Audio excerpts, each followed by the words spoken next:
जन्मदिन मनाओ थी। देखा मुंडावा मम्मान है, देखा हमारी हरिया तो मुंडाऊ का गला है ना आ सका था सब मुंडा। देखा हमार चच्चा लगी है का गलो चच्चा लगे नहीं, हमार मम्मा लगे है। आ एक खेहन हुआ का नाम उल्लापुर से अलग नेवादा से आल है, उन देखा भगत है।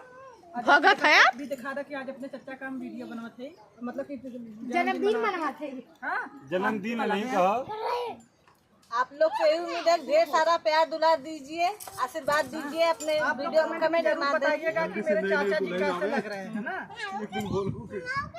अच्छी अच्छी भाभी आए, हम लोग फिर मिले आए, उनके हाथ उरी काटा था। दही गुड़ करवाओ था का? ये तो सरहद जैसे नंदोई लोग अचरा पकड़ते हैं। जीजा बान तू कुछ भी बोला। हाँ देखा भैया हमारे जीजा बहन हमारे जीजा बहन है। कौन खाएगा ही? खा लो आप ना। खाए पी के तब जाओ ना रेट कर। हेलो दोस्तों, ये देखा मामा है। टकलू मामा के खिया दा। इनका भैया है सीमा का। हाँ हमार भैया है ना भैया।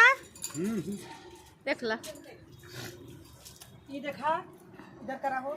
ये देखा हमें बहुत सपोर्ट कर रहे हैं, जैसे कि कत्तो जाए थोड़ा वीडियो शूट कर। हाँ समय पे मतलब कि हमारे वीडियो भी बनवावल है। जरूरत पड़ला तो काम करीला ना। हर मतलब कि हमें जहाँ जाए कर रहा, अगर हमार कोनो चीज घटल है, अगर मेकअप घटल है, का घटल है, हमें हर एक चीज लिया के देना। हाँ लेकिन इनके पहले यो सुन ले समय से जेके ऐसा सुंदर लड़की मिल जाई कुल बदे तैयार हुई। चाचू दोस्तों आप लोग से बताइए, बहुत धोखेबाज पति है, इनसे संभल के आप लोग इधर रहिएगा।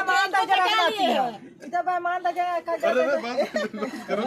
वीडियो में पता लगाए ना, उनको जाके बता लिए ननद को। और दीदी ये देखा हमारी ननद की ननद को आता से कल्ला दीदी पकड़ा है कि नहीं, ऐसा बहुत गलत काम होता है।